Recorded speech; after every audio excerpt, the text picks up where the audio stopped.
Hello everybody. My name is Martin Mayerhofer. I'm a first-year PhD student at the University of Vienna, jointly working with JKU Linz on supporting the development of digital tools for teaching and learning mathematics.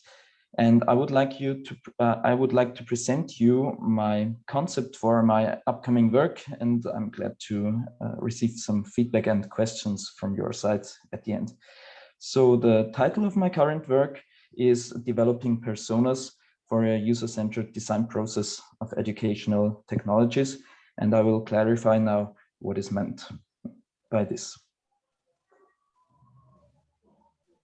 So the goal of my current research is to make students' characteristics and needs for educational technologies visible, especially for technology developers. So the current situation is that we have a great variety of educational technologies for teaching and learning mathematics. On the one hand, we have technologies that have been existing for a long while and that have not necessarily been developed for teaching and learning mathematics, but are used there for now.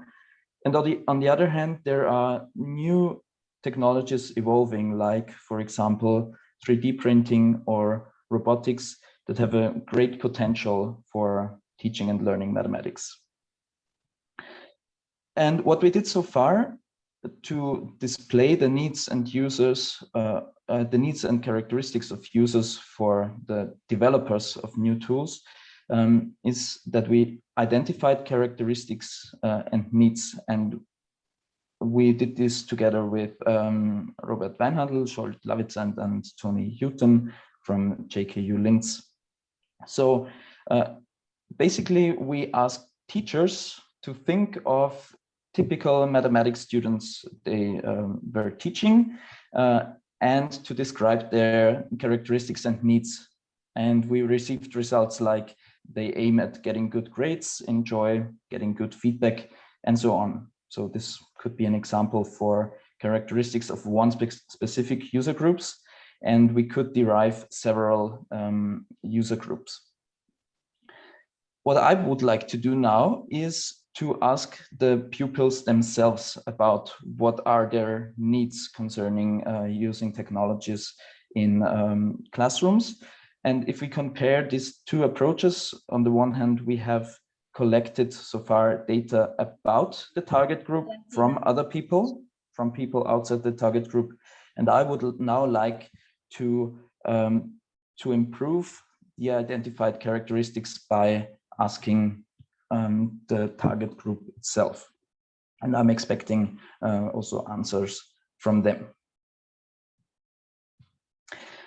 So recently, we created a methodology to display users' needs, as I said, and I will quickly present the procedure.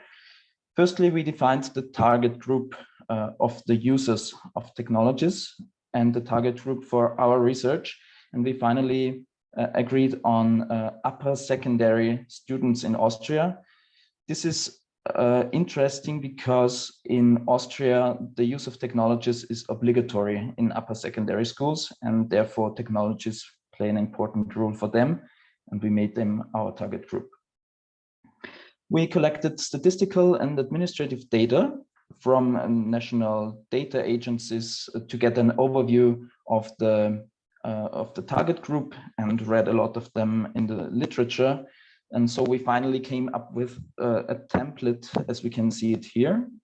So this is a template for describing and displaying the characteristics and needs of user groups. And we included their goals, needs, and other categories that you can see here concerning their use of technologies. The next step, we collected and analyzed secondary data, so data about the target group from other people, and we inserted these results into this templates. And what we have here now on the left-hand side is called personas. These are descriptions of fictional users. So this user gets a name and a description. So that it gives a lively picture of the user group, and each of these descriptions represents a group of similar people. And here we could have one example of such a user group. Finally, we validated the results in the way that that is two people working on this, each created our own personas and then compared them and agreed on a final version of the personas to improve the validity of these descriptions. And we came up with 5 personas. So we suggest that the Austrian upper secondary students can roughly be classified into 5 categories. The next step I'm doing in my upcoming project is to substantiate the data with primary data. So by asking this target group itself, which is also suggested and recommended by Sant and Davis. So my research question is, how can existing Austrian upper secondary student personas that we've developed be adapted to better fit the population of Austrian upper secondary students? And now my approach is the following. I'm planning a questionnaire study because using quantitative data for persona development is recommended to support the qualitative data that have been collected beforehand. And I'm planning to use existing validated questionnaires. The advantage is that they are validated, so they are already of a good quality. And another advantage is that the questionnaires can be based on theoretical constructs. And this leads me to the connection with the existing personas that has to be established. So what is needed therefore is to connect the existing personas, the entries of these personas, is to classify them into theoretical constructs. And here we have a quick overview about constructs that I have identified so far that could be relevant. So to give the whole picture now, the methodology development process could be the following way. We have the existing personas. We'll try to classify the entries into theoretical constructs in order to measure the manifestation of these constructs with a quantitative study. The results of the quantitative study can be 2 ways now. So what I'm thinking of is doing an exploratory factor analysis, which can reveal certain structures among the theoretical constructs and their manifestations. And so the results can be either that that they fit the existing personas, so that we see these combinations of constructs that we have developed in the personas, that we see them also in the results of the quantitative study. Or it can be the contrary, that they do not fit or do not well fit the existing personas. So finally, the resulting personas that we get, either by seeing them as confirmed or after improving them according to the results. 1 minute. Okay, thank you. These personas can be reinforced, that we have developed already, or the personas will be improved. To get to the conclusion now, there are several challenges and questions. One of the main question is, how can we, or how can the connections between psychological constructs and the existing persona templates, how can this classification be justified? And other questions that we can maybe discuss also in this discussion phase.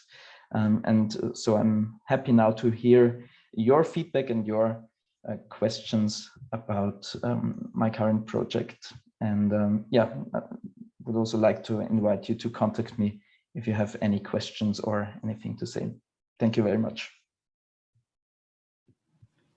Thank you, Martin. That's very accurate. That's exactly 10 minutes.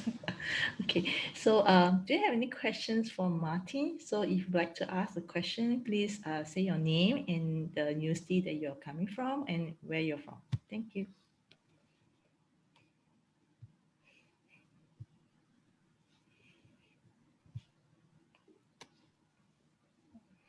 Maybe I start the question, Martin. So how many, Yes, please. yeah, would you be repeating the surveys, in order to collect more data after the first set, or you'll be the refinements, how many rounds do you intend to go? Firstly, one round is planned, and so the first step, or this current work, is aiming at doing one step. And the development of personas is a circular process. So it's ideal if this process can be repeated several times. But for now, my current project is to start the qualitative part and to do the first round. Yeah, and afterwards it can be, of course, and should be repeated. Thank you. So Pia, you'd like to ask a question? Hello. Oh, sorry. I just started my camera for this purpose. Okay. Hi, my name is Pia. I'm from the University of Innsbruck. Now I've got a question. So do you have the impression that one of the personas you identified tends to substitute the thinking process with the use technology? Because this is one of my biggest fears, that the pupils just stop thinking and just are using the technology. Okay, so you mean that their personal thinking about mathematics gets redundant when technologies are used? Exactly. Do you think that one of the personas tends to do so? Well, there are we have developed personas, or the results have showed that there are, of course, as we can imagine from our personal experience, that there are pupils who rather try to get over mathematics in the easiest way, and so they use the technologies to as how can we say, to pretend knowledge of mathematics and to get over this subject, so to say. So there are signs in the personas that that suggest this, yes. However, I think independent of what you suggest them or offer them as a support for their teaching and learning, there will always be such opportunities where they can use it for what is not intended. Yeah, but shortest answer to your question would be yes, there are such signs. And the personas could maybe help to make some implications on for politicians or developers of educational technologies. Yeah, probably to prevent such a behavior, right? Exactly. Yeah. Thank you. Thank Pia. you.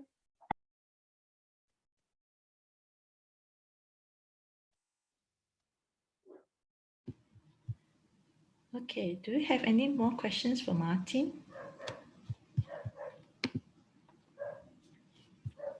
It's not a real question, but just from Pia thinking further. Maybe Martin, the personas are used for designing in groups and out groups. Who is target and who is off target?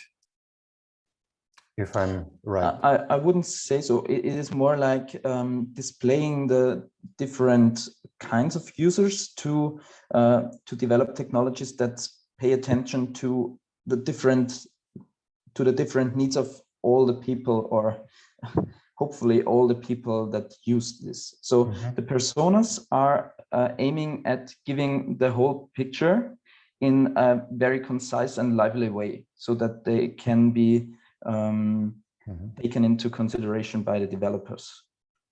It's not to design something for a specific user group or for a part of a user group, but to include the needs of everybody who is in the nearer user group. Is this does this answer your question or your? Yes, yes, this answers my point of view or my question. Just let me two sentences. The ICM or flipped classroom, and this is maybe also what Pia said.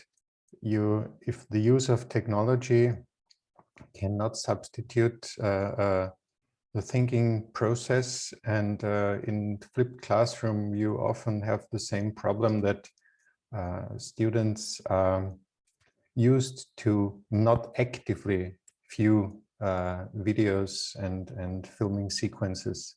So maybe I was just wondering if this point is also included, or awareness in this direction would be helpful, maybe. Yeah, thank you, Oliver. I think technologies have some history for being used and misused.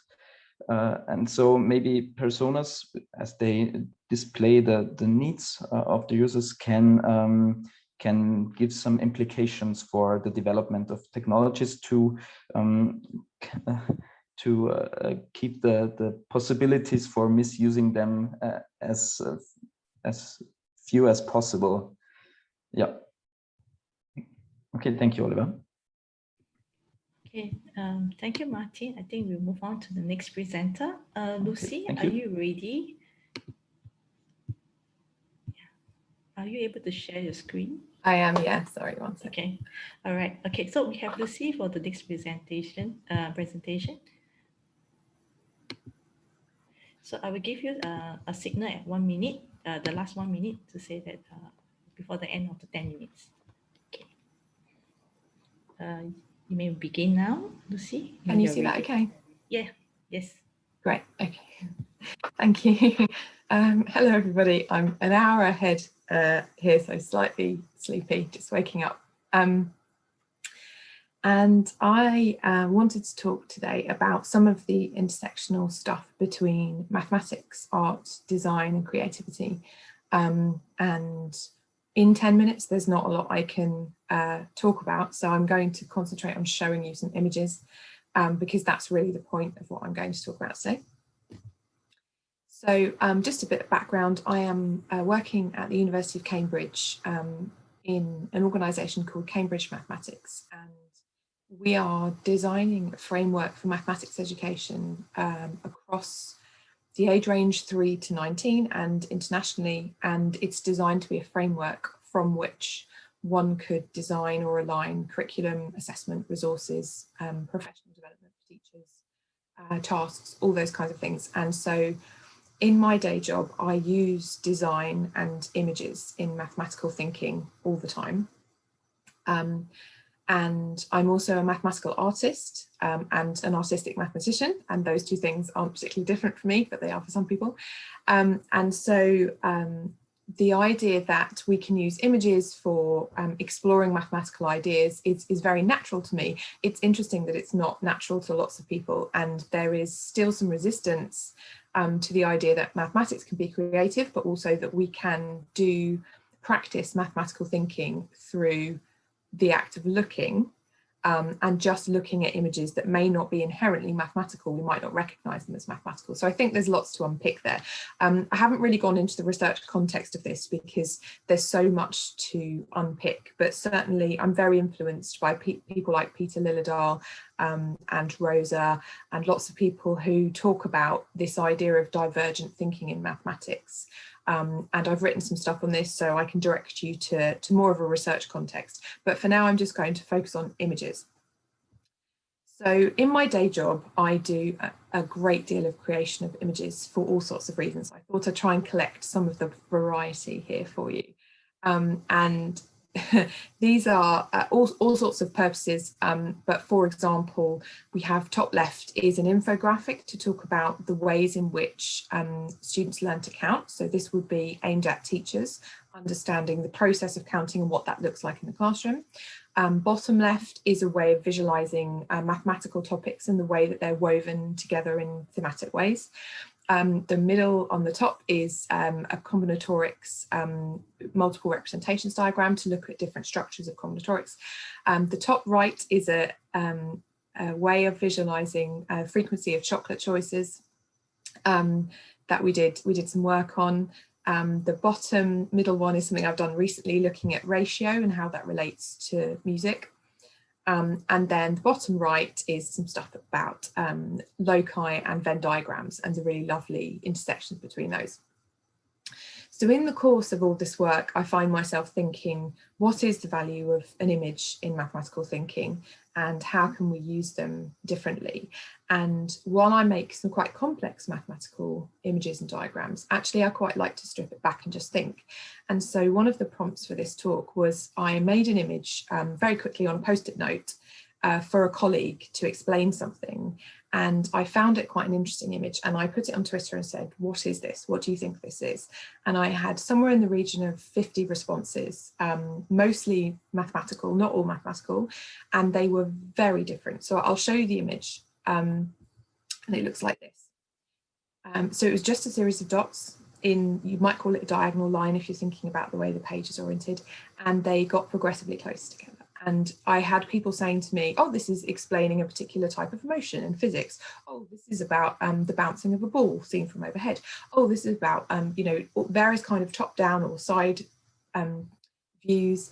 There was a sense of talking about perspective that came out of this very naturally. There was a sense of talking about, is this about motion and dynamism or is it something static? Are these multiple representations of the same object or are they all the same object? I was absolutely blown away by the range of responses we got and the amount of mathematical thinking that comes out of just looking at a simple image. And I quite like to think about adding things progressively. So I also added some little shadows to see what would happen to the way that people responded to this kind of diagram. And again, we had some really interesting, quite complex and rich discussion out of this. So I then tried it with something like this.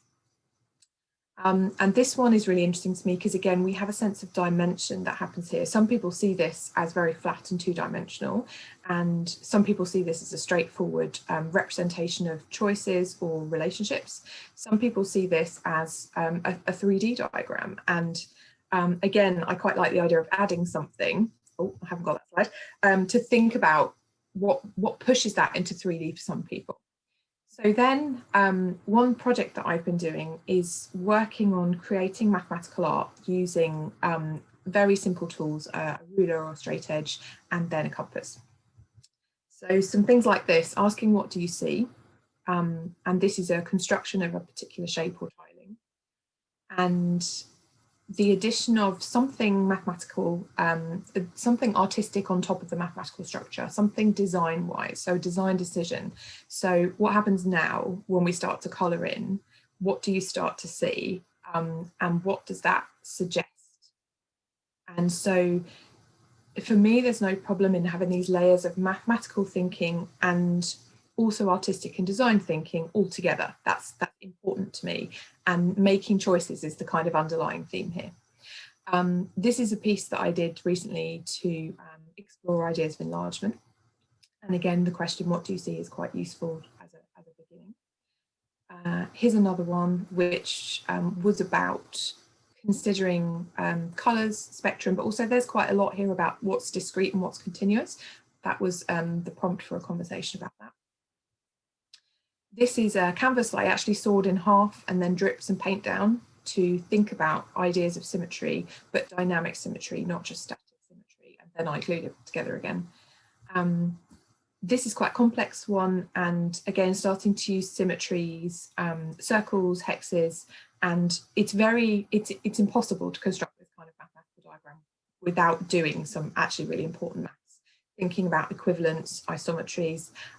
There's an interesting lesson there for what looks like an art lesson, but actually there's some real interesting mathematical structures that come out.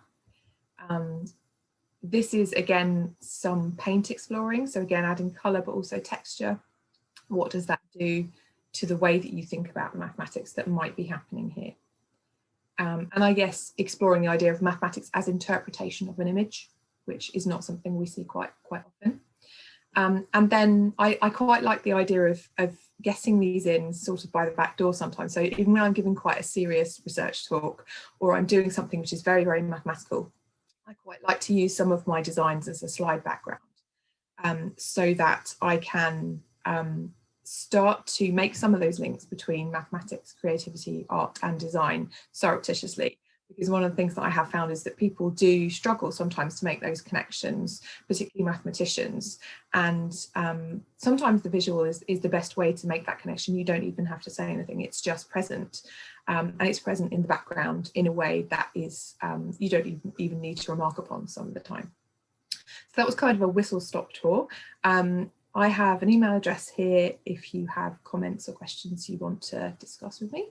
And that's the website of the organisation that I work for. And that's a picture of me sitting in some Lego, which there's an explanation for that, but I'm not going to go into it right now. Okay, I'll end there. Thank you. Okay, thank you, Lucy. That's a very interesting one. Okay, I myself is very interested in math and art. So how I often is to link, I'm a mathematics teacher, so I work in the School of the Arts, and my students are actually, they are from various art forms, from the visual art, dance, music, theatre, literary art. So I have been working with lots of them. So maybe I can email you later that about collaborations, because I like the diagram with the whether it's discrete or the continuous, that diagram. I think it speaks a lot, and that is where we can actually use it for very good statistics stats to actually introduce to them that how we visualize, not just numbers, maybe in terms of the art that can, yeah. So I find that picture really speaks to me a lot. Thank you so much. Okay, any one of you would like to ask a question to Lucy? Please switch on your camera and introduce yourself. I can ask a question here, Lucy. I'm Tom Cosgrove. I work in Switzerland. I'm just a teacher, but I'm interested because I also find this pretty fascinating.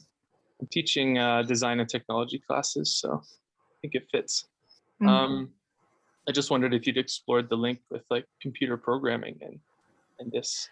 Wow, yes. I mean, I'm starting to explore that. So the work I do on the framework in designing the ideas, the underlying ideas in mathematics, sort of all the way through education. My area of the framework is discrete mathematics and computational thinking. And I find it very hard to draw a boundary between them. And I don't particularly see that there is one. And so on the one hand, there's the use of tech anyway to create and sustain mathematical pattern and those sorts of things. And then on the other hand, you've got computational thinking and algorithmic language, which some people struggle to see as an artistic thing. Of course, it's a language like any other. So there's a beautiful creativity to that, and the linguistic skills that are required to speak a computer or to talk to a human as if they were a computer, I think is fascinating. So in short, I've done some thinking about this and some writing about this, but I would love to talk further about it.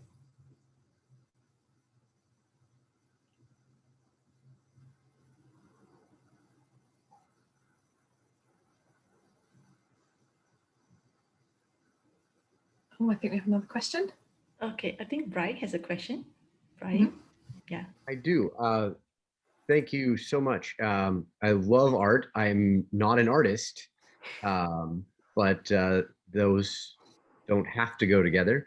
But as someone who wants to use art and is at a school where students have a lot of design and creative opportunity, what I've struggled with is how to tie images and creative outlet to specific topics in mathematics. Right. Any ideas, suggestions, resources, thoughts on? Well, I mean, somewhat controversially, I don't believe in topics. Well, I get that. So I think, you know, one of the key defining features of my work is that connections between things are more important than things themselves to some degree. And in maths, it is an important way forward to draw connections between structures and allow students to draw connections between structures. And so I think the beauty of the using different representations to draw that out is, I mean, on the one hand, you can't do it for students, really. There is no point saying this is connected to this, and I'll just tell you that, because it doesn't work. Yeah, as I'm yeah, sure. well, it breaks down the whole purpose. Right. So for example, an example might be, if you're asking students to draw circles, there are, first of all, in combinatorics, there are, you know, 2 circles. How many ways can I draw them that are different is really interesting. You know, they're touching, they're overlapping in certain ways, they're not overlapping. How do we count these? Why do we count them? All of those sorts of things. But then thinking about overlapping circles, you've immediately got some ideas about locus there. So thinking about, you know, all of the sets of points, or the area of points, which are the same distance from both centres, in whatever that distance is, it starts to give you an intersectional Venn diagram, which then you can draw out as an idea of a Venn diagram. Well, actually, this is why we draw Venn diagrams like this. It's originally about locus of points, and to some extent, that's a kind of continuous idea. But actually, when we're doing Venn diagrams, we're making it discrete. Isn't that interesting? So already there's 3 things there that have connected just drawing circles that I'm excited about. And, you know, I think looking at pictures is great and useful. Drawing them, for me, even better if you can. And a combination of the 2 is great, because students start to see that constructing images, making art, is hard, and you make choices, and those choices are important. And that's also true of maths. So I think it's a win-win, really. Thank you. Stop sharing. Maybe we have one more question for Lucy.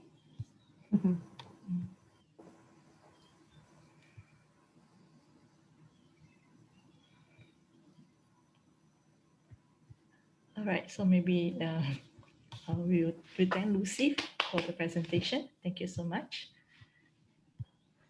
Thank you very much, Lucy. I will take over the session chair now for the second half of this room.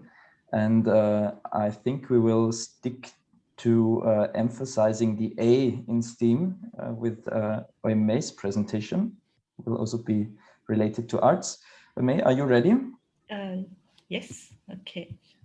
Okay, we're looking forward to your presentation.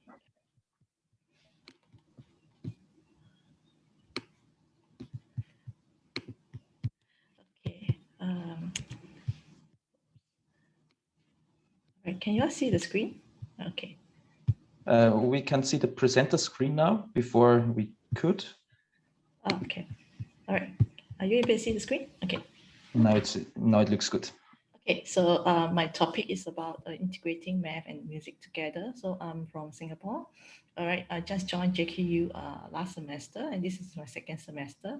And I joined because I went to Richard's conference in Linz.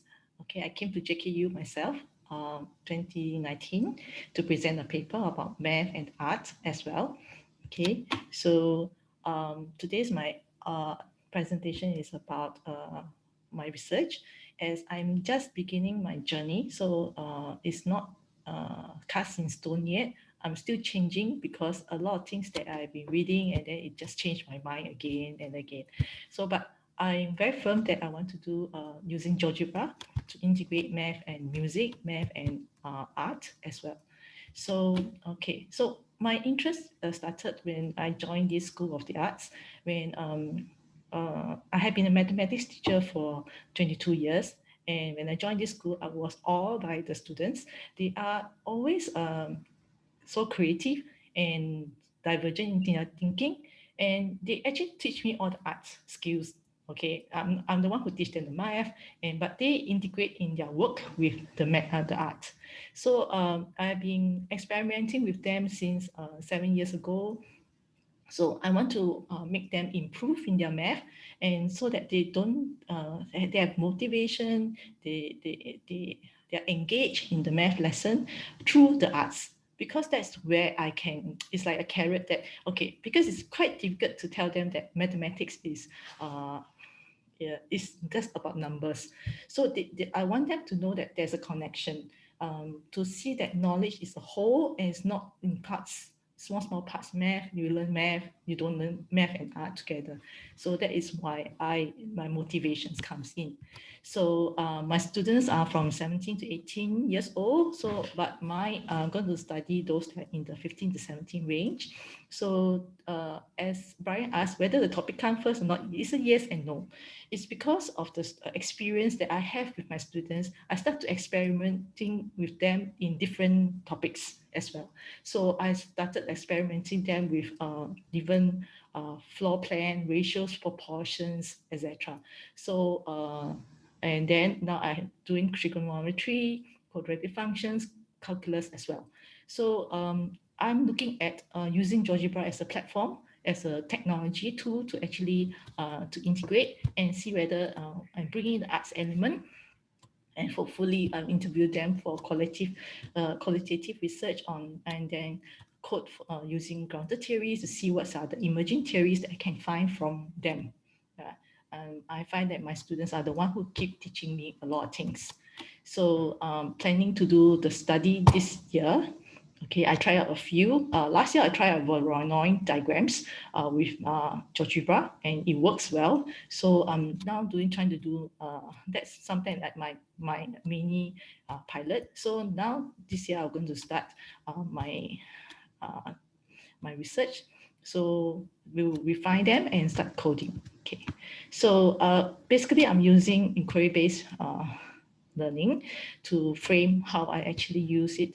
And for me, is that I would give them the questions, and then they are the ones who will be using it. So it's a structured inquiry base, so that they can learn through investigative processes. Okay, so there are many elements in music. All right, so I was looking at it, and we usually talk about the elements, arts element, the dance elements, the music elements when my art colleagues will talk to them about. So usually we talk about, in this case for me, I talk about harmony. All right, where it's about the sound, the notes, the relationship between them. So my design and my construct of my design is really go back to the fundamentals about conceptual understanding. Okay, there are concepts about relationships. So I want to know that whether technology enables them to form mathematical relationship, and the transformation occurs whether they form and will enable them to form an ethical relationship. So music can be expressed using mathematics, but so what is it about? So this is my worksheet, just giving you some snapshots. So I'm looking at sound waves and sine waves. Okay, so I'm going to teach them. They are not all music students. In a class, there are a variety of dance students, literary art, visual art students. So I have to go from the basic. I also not a real, I learned music before, but it doesn't mean that I'm a musician. So I'm not so qualified to teach them the music, but there's fundamentals about sound. So the idea about what is a note, okay, A4 note. So the frequency of it is 440 hertz. So at A4, so then C4, how does it comes about? So I will be teaching them about that they are in geometric progression. So how they actually get the notes for the frequency, okay. And then this is my design of my worksheet, where my students will be going through the math, the GeoGebra. Okay, I will be teaching them from scratch about how to actually enter, create this, the sine wave inside. And there is a very good functions that in GeoGebra called play sound command, which is very useful for my experiment here, that they actually can see the sine wave and hear the sound of the note. So that brings to them that it is actually reality, that they actually can have these two come together, and how does it look like? It's not how sound wave can be represented in sine wave. Yeah. So this is how it looks like in reality, that you play it, you change the slider, you actually can hear the sound, and what does the frequency talk about? The intensity is amplitude. So I'm teaching them that the idea from the sine wave and the sound. Okay, so I would the task that, because it's inquiry based, so I would want them to write a report after I introduce to them about the sine wave and sound wave, the basics. So I will give them two tasks. Okay, sound cancellation. So how they actually two sounds cancel each other.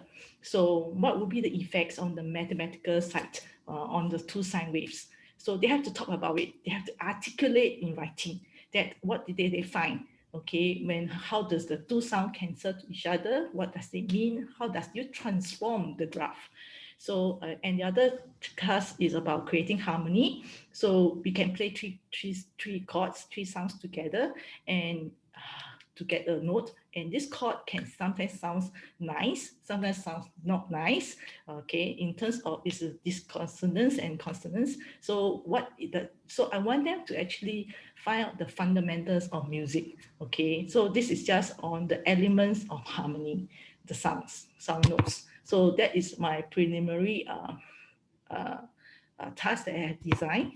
So what's next is that I'll be refining this task with colleagues, and so that they can actually tell me, especially I'm going to ask my music colleague to help me on about the sound notes, any more things that I can add to my worksheets. And after that, I will be framing the research question on what do I really want to tease out from there, from this worksheet, and then drafting out the interview questions. So that is my presentations. Thank you. Do you want to hear the sound? Of course we want. I'm not sure whether it can pick up. Let me see.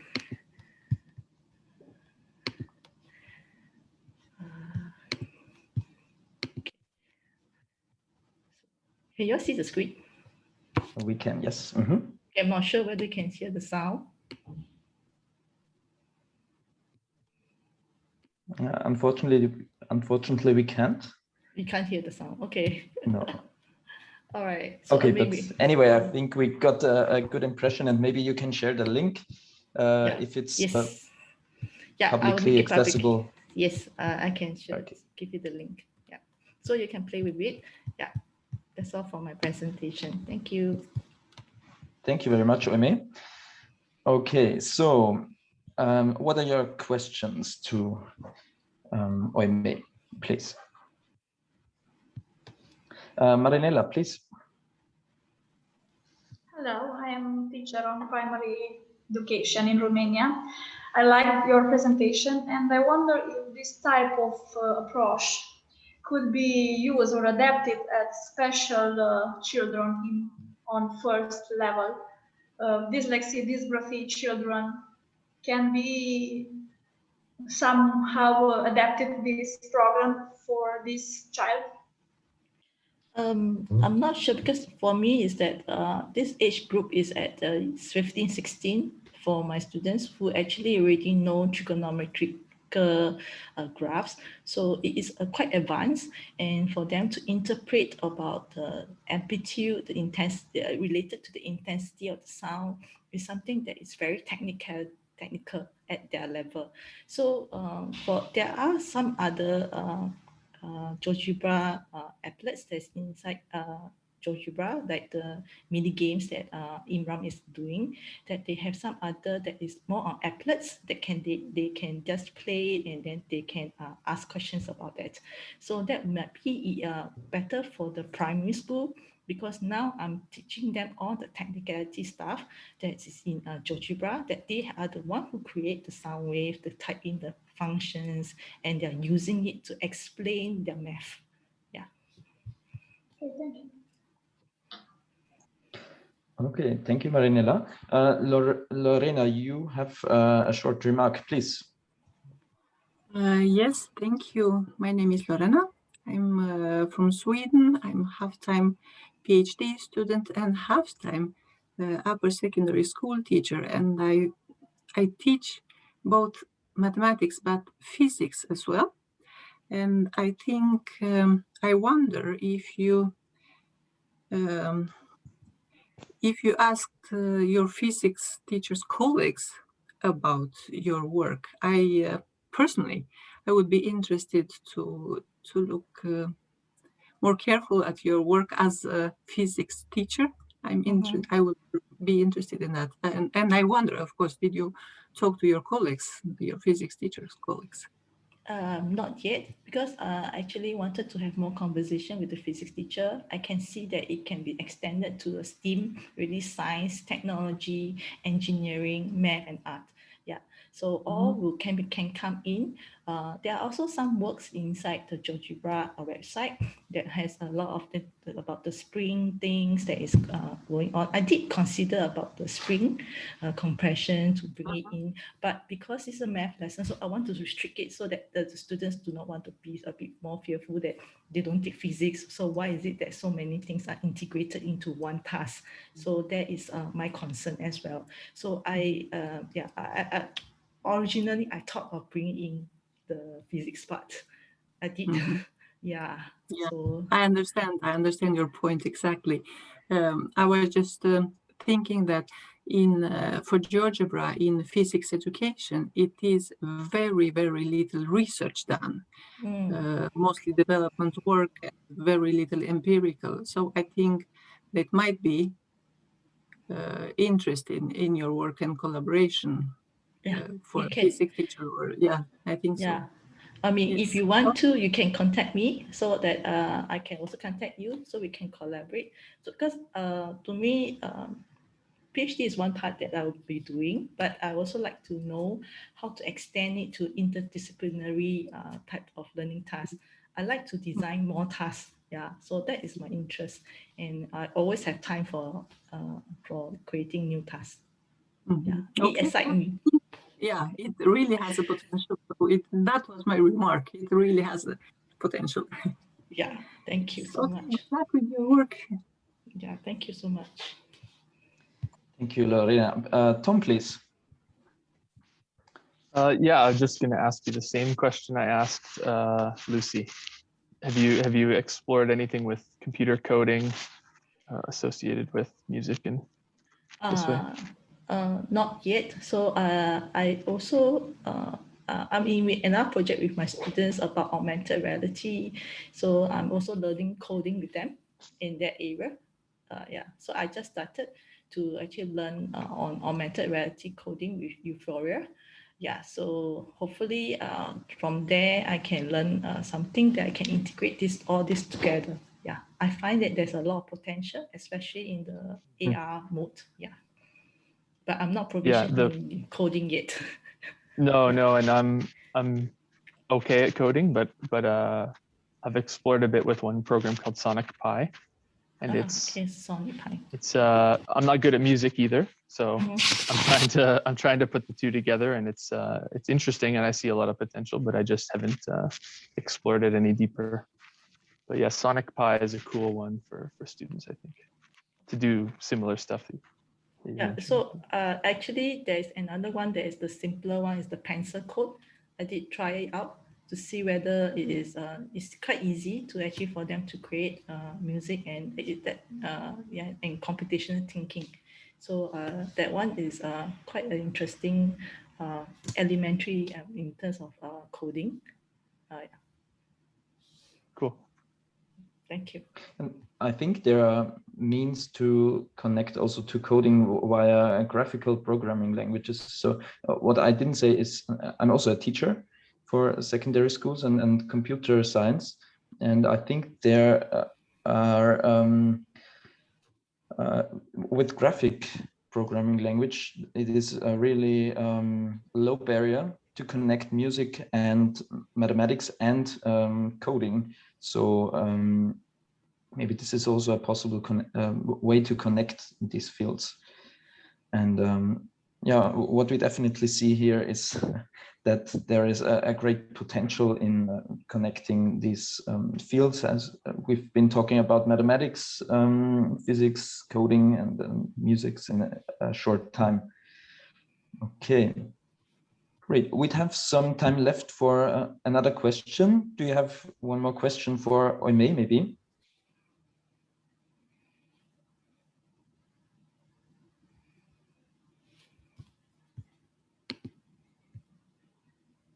Okay, so I think you can also contact Oimei if you have some questions and remarks to her. Thank you very much. And we're now continuing from Steam to Stream, and we are happy to hear Marinela with presenting her ideas. Marinela, are you prepared? Yes, I am. Okay, so you can start share your screen. You can see it. My screen. It's okay. It's still in the draft mode. Okay, it's right now. Yes. Okay. Yeah, perfect. Okay. My name is Marinela, and I'm a PhD student at Babeș-Bolyai University, Cluj-Napoca, Romania. This is my first international conference, so please forgive my escapes. This Romanian primary school teachers' views on STEM stream education. It's a part of my research on the integrated STEM approach in primary level, my thesis. After applying inquiry to 100 teachers for primary education, I decided to make a free webinar from those who are really interested by these topics. It's necessary to mention following aspects about STEM education. It's a relatively new concept in Romania, in educational system of Romania, and the idea origins from the American continent. Study of STEM disciplines enabled the students to overcome real life situation, also motivated them and boost their self-esteem. Important in primary education. Also, STEM develops students' critical thinking and sets the basis of STEM thinking. Educational researchers relieve a series of difficulties that prevent teachers from developing this kind of teaching methods. The aim of my study was to investigate the opinion of primary teachers about STEM, especially stream approaches. My interview is structured from following 10 questions. First one, what do you think STEM stream education is? Second, in what extent are you familiar with this type of integrated approach? In your opinion, what would be the advantages and disadvantages of this integrated approach? Which teaching strategy will you associate with STEM stream teaching and learning? Romanian curriculum and school textbooks into force provide support for the implementation of such an approach. Have you attended courses, projects, or competition aimed at the integrated STEM stream approach? If so, please provide examples. Are students whom you teach ready for this type of approach? Support with arguments. Do you consider that there is a need to integrate arts and reading with STEM disciplines? In your opinion, what are the most difficult areas to integrate? And the last one, what kind of support do you think would come to the aid of teachers in Romania in order to inform and train them up for STEM education? The method used was an interview with 10 questions, and 20 teachers were involved and offered their consent. The name of the instrument was STEM stream education in primary level, and qualitative data analyzing was used. Like I said, methodology sample was 20 teachers from primary level, 18 women, 2 men. 10 of them teaching in urban area and 10 in rural area. The age of teachers was between 20 and 50. Experience was between 11 and 20, and all possesses university degrees, master or university license. The teachers attend a free webinar related to STEM stream education. At the end of the webinar, were invited an interview related to the stream education, and they accepted. The structure of the interview was structured on 3 important areas. First one, respond the perspective over STEM stream integrated approach. Second, curriculum and STEM methodology, and the last one, STEM stream education on primary level, primary education. I include all answers, and these are results. STEM stream education is an integrated approach which refers to solving the problems through the prism of several disciplines. Interviewers are not familiar with the integrated STEM stream approaches. It's a new approaches in Romania. STEM stream approaches are time-consuming and need a lot of resources. Dealing with real-life problems requires integrated STEM stream approaches. These approaches, integrated activities implemented in primary education are interesting and could have a lot of benefits for little children. For developing students' performance in STEM stream domains, integrated approach are needed. The second area was about curriculum and STEM methodology, and the results are next one. Integrated STEM stream approach are often associated with solving problems and method of the project. Unfortunately, school textbooks and curriculum from Romanian does not request for integrated STEM approach. The participant tell me that school curriculum should include integrated STEM stream activities for primary level. And in Romanian schools, especially those in rural areas, do not have the materials resources to provide a STEM curriculum. And the last one area, STEM stream education on primary level.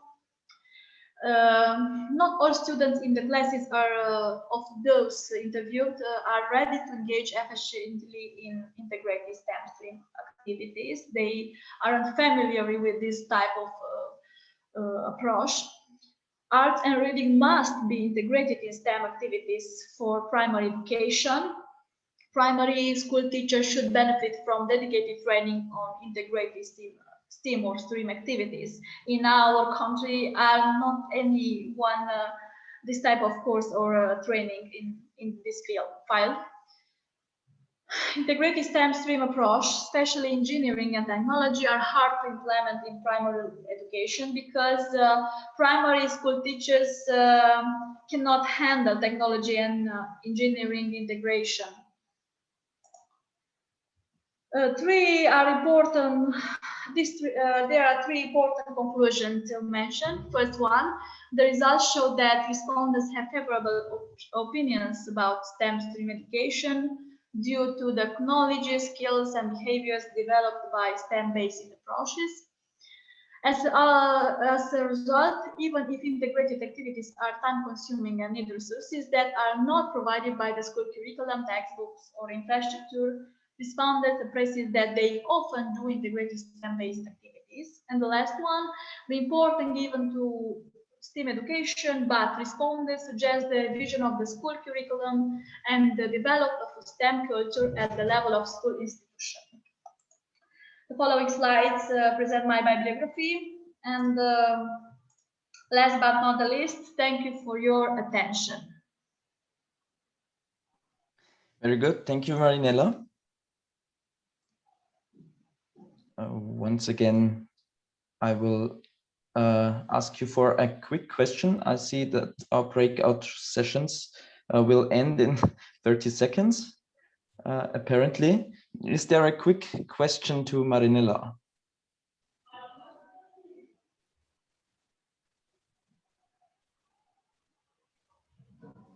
I do have a question, but it's not quick. Yeah, I'm not sure if this is supposed to be this in this way. Maybe we can rejoin afterwards.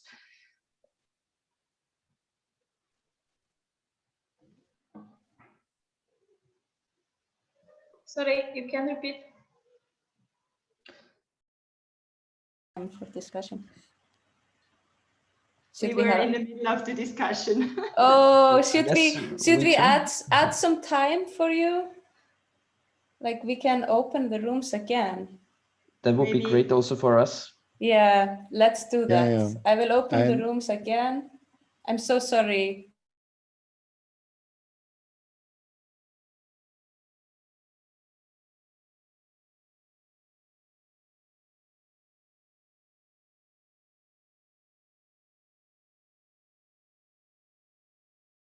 I know your research is pretty clear, but what do you think the solution is?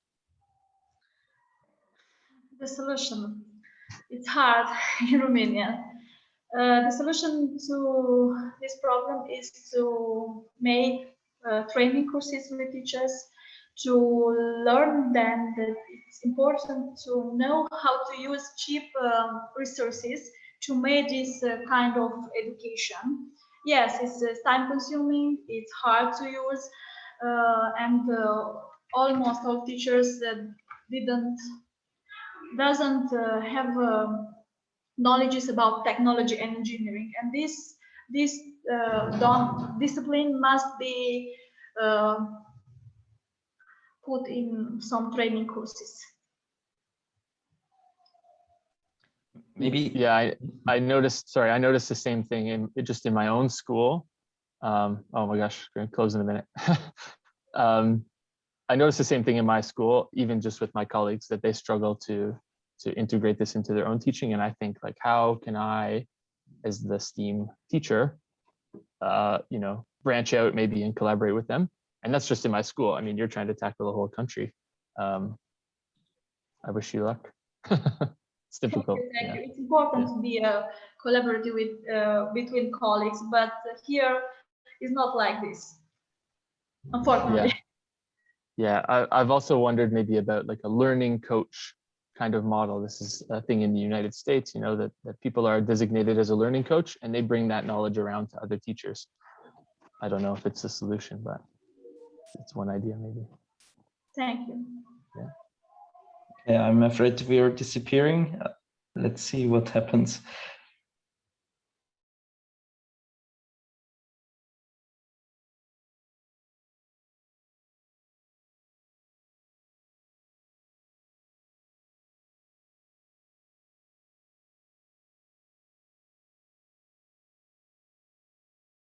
I don't know what settings it was. I'm so sorry. Sorry.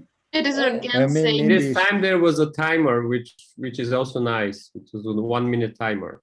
But I don't know how it happened. How can I set the time to be longer than 1 minute? That's.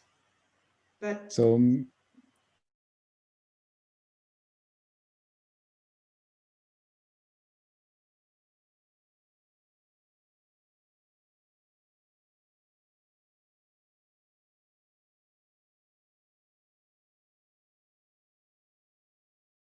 Question is, because you said you would aim at establishing a separate training for teachers, but do you think there will be in the longer term a possibility to integrate it to the general education for teachers, for primary teachers?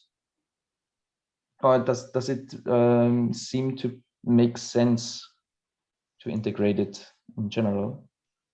You mean it's a problem if my colleague Marinela helped me to translate your question, okay? To understand better. Hello. Please. A spus că dacă crezi că poate să facă asta la educația generală, deci dacă va fi de PPD un astfel de curs, deci un curs de educație generală pe problema asta STEM. I hope so. It will be in Babeș-Bolyai University at Cluj-Napoca at primary preschool students. It is course, I made an analysis of data. All students were made stream projects, helped by teachers, and they have nice results. But Babeș University is the only one in our country who implement this type of strategy, and it's hard to say if in Romania will be implement, and we have we will implement this type of curriculum in future. Okay, it sounds good to me, because I have the impression that the field of STEAM is very important in Romania, and there are a lot of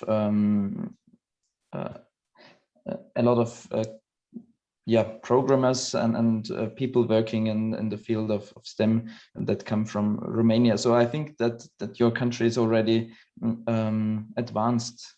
I had this impression a few years ago when I was there.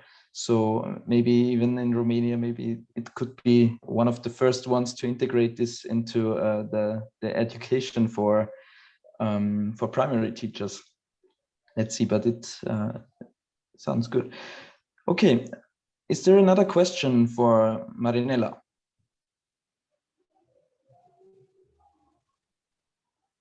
Okay, then I think we can conclude our session now by ourselves.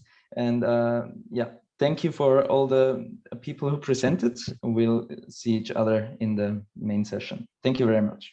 Thank you so much.